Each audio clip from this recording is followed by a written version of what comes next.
Bonjour à tous, alors aujourd'hui je vous propose un petit cours, une présentation de ce qu'on appelle les représentations paramétriques de droite. Alors on va commencer par le plan, parce que ça, on travaille ça dès la seconde, et on va progressivement arriver à ce qu'on appelle donc les représentations paramétriques des droites dans l'espace. Alors, première chose à faire, c'est d'abord de parler de collinéarité. Pour ça, je vais prendre un exemple. Avant, donc je me place dans le plan,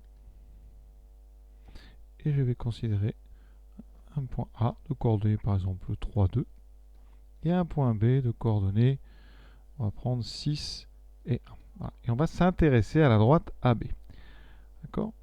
Et notamment à la condition pour qu'un point appartienne à sa droite. Donc je considère le point MXY et je vais regarder à quelle condition est-ce que ce point M de coordonnées XY appartient-il à la droite AB. Eh bien, un point M appartient à la droite AB. Graphiquement, regardez, je place A, je place B, et M, il va se situer quelque part sur la droite. Donc, ça signifie tout simplement, en termes de vecteurs, que le vecteur AM et le vecteur AB sont collinéaires. Que M soit entre les deux, M peut très bien être entre les deux, être après. M pourrait très bien être sur le point B, même sur le point. Dans tous les cas, eh bien, ça va être équivalent à dire que le vecteur AM et le vecteur AB sont collinéaires. Et la collinéarité, on peut la traduire autrement. Ça veut dire que ici, soit eh bien, le point M est sur le point A, et dans ce cas-là, le vecteur AM est nul, soit la droite AM et la droite AB sont parallèles. Voilà. Et donc, à cette étape-là, il y a deux façons eh bien, d'utiliser cette collinéarité.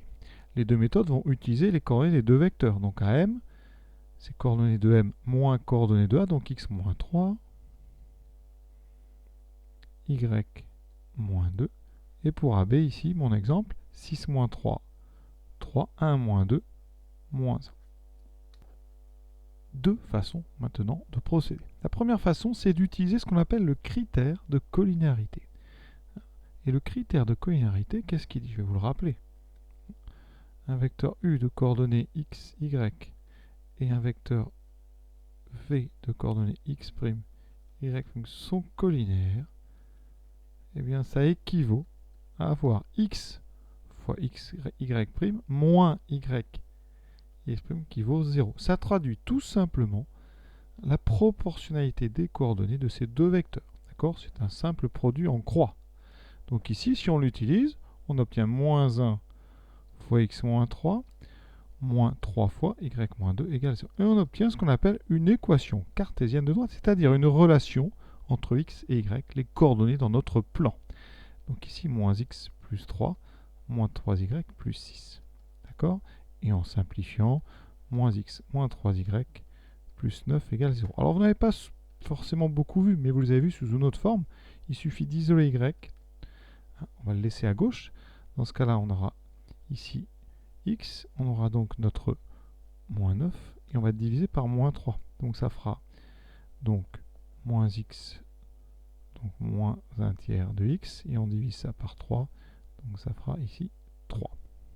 Et ça, c'est ce qu'on appelle une équation réduite de droite. Donc dans le plan, c'est très pratique ces équations réduites. Le moins 1 tiers, je vous rappelle, c'est ce qu'on appelle le coefficient directeur. Et le plus 3, c'est l'ordonnée à l'origine. Donc c'est quelque chose de pratique. Et donc on se sert quasiment uniquement de ça sur le début du chapitre, en seconde, en première.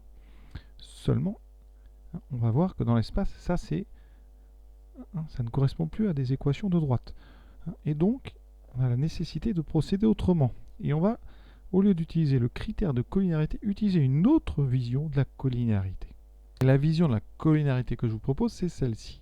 On va prendre V, un vecteur non nul, obligatoirement. Donc ici, ça jouera le rôle du vecteur AB, qui est donc non nul, parce que sinon la droite AB n'existerait pas. Donc à chaque fois, le deuxième vecteur qu'on va utiliser sera non nul, et à condition V non nul, dans ce cas-là, on va dire que U et V sont collinéaires.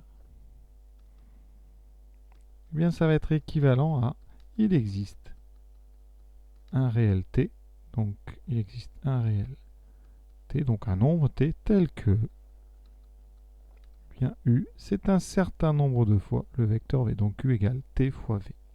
Et ça, et avant de continuer dans notre exemple, regardez. Si je prends un cas général, un point A, un point B, donc j'ai bien un vecteur AB qui est non nul. Un vecteur AB, voici un représentant. Je prends un point M, et bien sur la droite, je vais pouvoir trouver un réel T tel que M égale T fois AB. Alors, vous voyez, si je prends par exemple le point M ici, deux fois plus loin, mais je vais avoir AM égale 2 fois AB. Donc T vaudra 2. Hein, ça, je peux dire, voilà, c'est le point qui correspond à la valeur 2. Si je prends M au milieu, eh bien, ça sera T égale 1 demi. Ainsi, chaque valeur de T va me donner un point de la droite.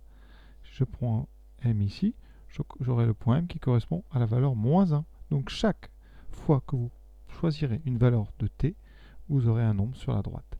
Et chaque point de la droite va correspondre à une valeur de ce paramètre, hein, T. D'accord?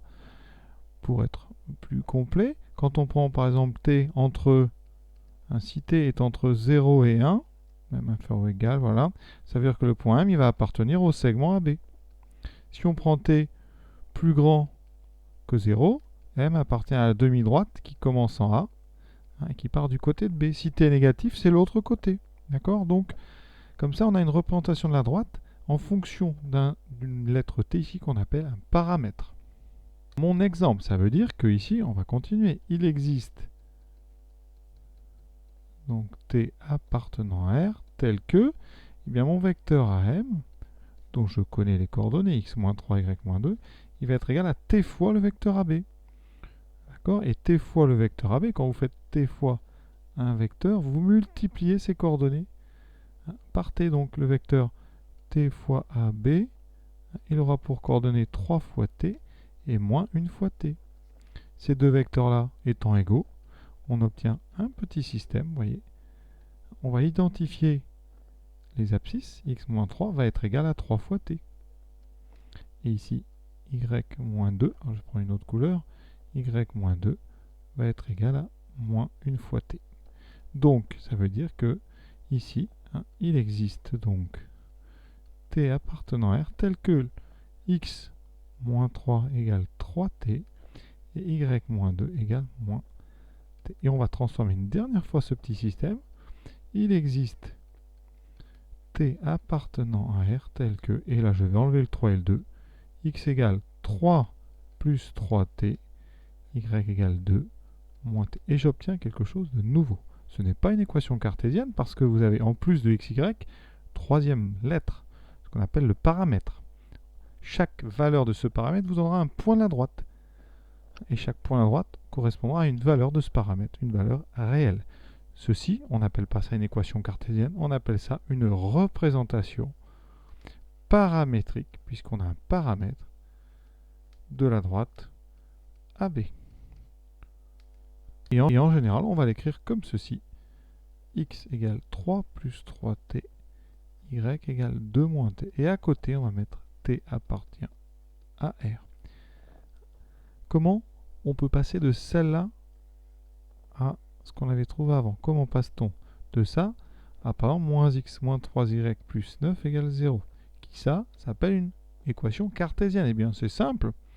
Vous pouvez vérifier. Vous pouvez essayer ici de faire disparaître le paramètre. Vous voyez, la deuxième ligne me dit que le paramètre t, c'est donc 2 moins y. Je fais des petits échanges. Donc ça, j'injecte ça dans la première ligne, x égale 3, plus 3 fois t, donc 3 fois 2 moins y. Je développe la première ligne. Regardez, ça donne x égale 3 plus 6 moins 3y. Si je mets tout à gauche, j'obtiens exactement ceci. Donc on peut passer facilement de la représentation paramétrique à l'équation cartésienne.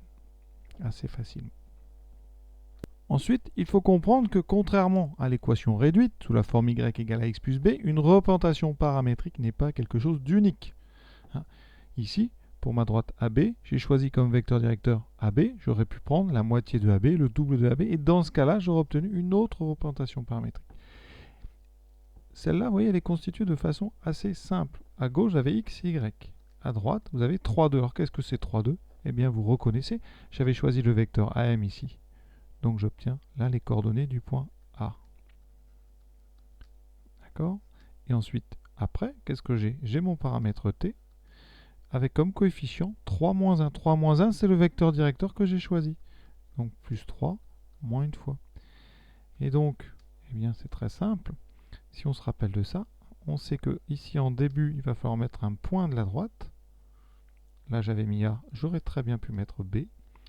Et ensuite, devant mon paramètre, je vais mettre les coordonnées du vecteur directeur que j'ai choisi. Donc, pour le même exemple, pour ma droite AB, j'aurais très bien pu écrire ici les coordonnées de B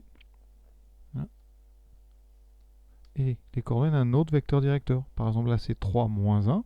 Je peux prendre le double, 6 moins 2. J'aurais pu mettre ici plus 6t moins 2t. Et ici, à la place donc de xb, yb, j'aurais mis donc 6 plus 6t et donc 1 moins 2t. Et cette représentation paramétrique, eh bien, elle est aussi valable que la première. C'est-à-dire qu'une droite, une même droite AB, peut avoir une infinité de représentations paramétriques différentes qui sont difficilement identifiables. Parfois, on a du mal à faire le lien directement. Mais il faut savoir que toutes les valeurs ici, tous les points que vous trouverez avec cette représentation paramétrique donneront exactement le même ensemble, la même droite, avec la première représentation paramétrique qu'on a obtenue. Donc c'est à la fois simple à obtenir et difficile à comparer. Et donc quand on obtient plusieurs représentations comme ça, on a une habitude, c'est de ne pas mettre le même paramètre. Comme ça, on ne mélange pas. Ici, on va mettre T' appartenant à R. Donc les lettres T', T, ça peut être R, S, etc. Ce genre de lettres. Alors ça, c'est dans le plan. Maintenant, on va regarder ce qui se passe dans l'espace. Dans l'espace, on a 3 coordonnées x, y, z. Donc, mon point M, qui appartiendrait à la droite AB, il aurait pour coordonnées x, y, z. Ça veut dire qu'ici, j'aurais le vecteur AM et le vecteur AB qui seraient collinéaires. Le souci, c'est que tout à l'heure, on n'avait que 2 coordonnées. Maintenant, j'ai un calcul, j'en ai 3. Donc, j'ai x moins 3, y moins 2 et z moins 1. Et pour AB, j'en ai 3 aussi. 6 moins 3, 3. 1 moins 2, moins 1, et 5 moins 1, 4. Et donc vous avez déjà compris, c'est que le critère de collinéarité, avec un seul produit en croix, ne marche plus. Donc je n'obtiendrai pas directement une seule équation. Ici, j'ai effectivement un tableau de proportionnalité, mais qui est plus difficile à gérer, puisque j'ai 3 coordonnées. Et donc on va utiliser tout de suite l'autre caractérisation de la collinéarité avec ce paramètre t, qui est valable quel que soit l'endroit dans lequel vous vous trouvez. Donc ici, ça veut dire qu'on va arriver à, il existe donc T appartenant à R tel que AM égale T fois AB. Ça n'a pas changé, mais contrairement à tout à l'heure, eh bien vous allez tomber sur un système qui n'a plus 2 équations, mais 3 équations. Il existe T appartient à R tel que, eh bien on a x moins 3 qui vaut 3 fois T, y moins 2 qui vaut moins 1 fois T, et z moins 1 qui vaut 4 fois t. Et en le transformant, eh bien on obtient x égale 3 plus 3t, y égale 2 moins 1 fois t, on peut écrire moins t si on veut, et z égale 1 plus 4t avec t, notre paramètre qui appartient à R. Ce système a 3 équations, ici s'appelle une représentation donc paramétrique de la droite AB. Et pour l'obtenir, on ne va pas toujours passer par le même raisonnement, on va retenir les règles suivantes. C'est que pour obtenir rapidement une représentation paramétrique, eh bien, on place ici, on écrit x, y, z, ça sera les coordonnées de notre point qui appartient à droite. Chaque point, eh bien, vous mettrez les coordonnées du point de la droite que vous avez choisi. Ici, ben, j'ai choisi le point A, et devant notre paramètre t, eh bien, je vais trouver les coordonnées du vecteur directeur qu'on a choisi de cette droite. Un vecteur directeur, je vais l'appeler ici V. Voilà. C'est le vecteur en fait ici AB. Et comme je disais tout à l'heure, pour le plan, eh bien, ça va être pareil. En fonction du point que vous choisirez de la droite, vous obtiendrez une représentation différente, qui est équivalente, mais qui n'est pas exactement la même. Et c'est vraiment la meilleure façon qu'on ait trouvé pour gérer les droites dans l'espace.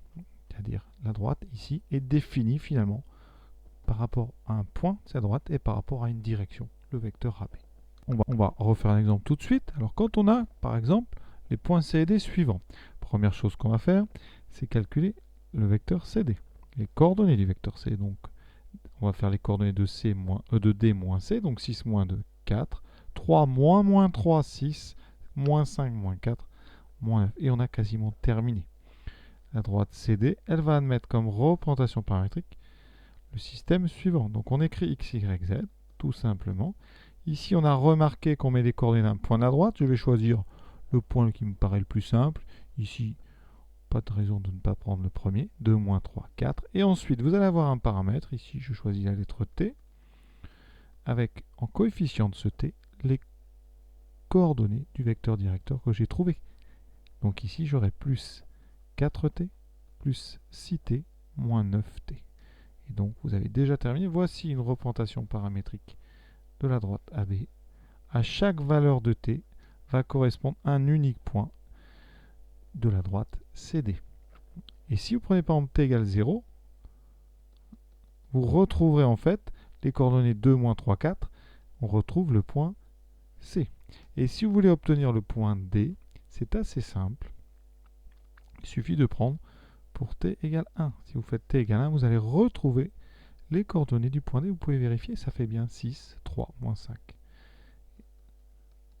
Donc on imagine bien que pour T égale 1,5, on sera au milieu de CD, et etc.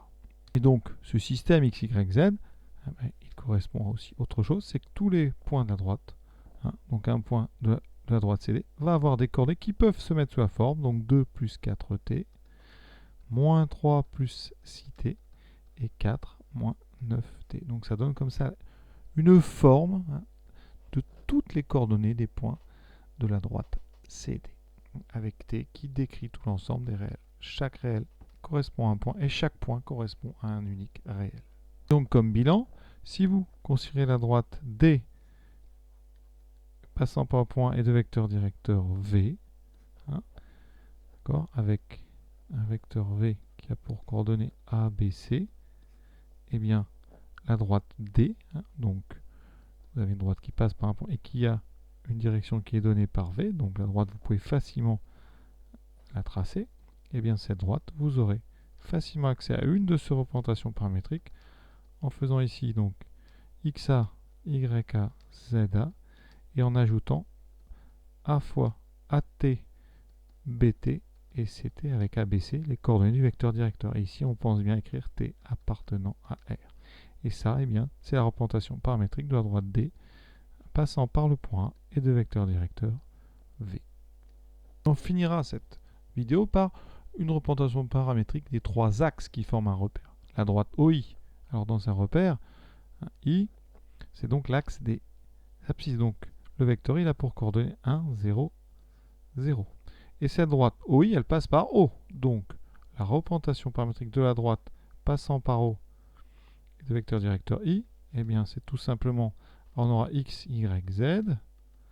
X, ici on prend 0, 0, 0, on prend le point O, et on va rajouter plus T. Le paramètre n'apparaît qu'une fois, parce qu'ici on aura donc une fois T, 0 fois T, 0 fois T, donc ici on obtient 1 fois T, 0, 0. C'est vraiment des représentations très caractéristiques. D'accord, on a ici uniquement X égale T, effectivement. Ça veut dire que tous les points de cet axe horizontal ont des coordonnées sous la forme T, 0, 0, et c'est tout à fait normal. C'est comme ça qu'on reconnaît un point qui est sur l'axe des abscisses. Ces deux autres coordonnées sont nulles. Si on prend J, eh bien J a pour coordonnées 0, 1, 0.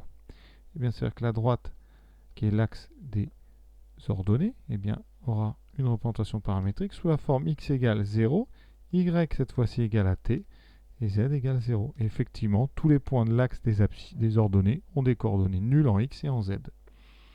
Et on terminera par K de coordonnées 0, 0, 1. Et donc la représentation paramétrique de ce troisième axe, ça sera x égale 0, y égale 0, et z égale t. T appartenant à R, on précise toujours que le paramètre est un nombre réel. Voilà, donc on va s'arrêter là parce que ça c'est plutôt une vidéo d'introduction des représentations paramétriques. Évidemment, après on va faire pas mal d'applications et on va s'en servir très très souvent, notamment pour déterminer l'intersection entre une droite et un plan. A très bientôt.